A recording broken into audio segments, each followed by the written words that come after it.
باشترين تمن كإنسان خريكي زانسي شرعي بيتيايا تمني جنجيتية كبراسي أبو ضبيان أفرمي لم يبعث الله نبيا إلا وهو شاب ولم يعطي أحدا علما إلا وهو شاب.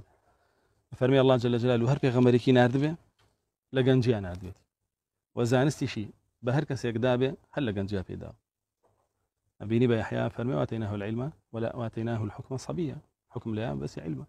وإبراهيم فرمي ولقد آتينا إبراهيم رشده من قبل وكنا به عالمين. ورسول الله صلى الله عليه وسلم لهرتي جنجيا بيدرا وكتشل صالية بلا مداخل سامرو خلق وازين يترشل صالي كوتايكيتي نخير وانيا شل صالي تر توا وتنو طالبونا لنا وجنجيتي ترو كاتتو طلب علم كي استفادة لي كي نكسر بيتو.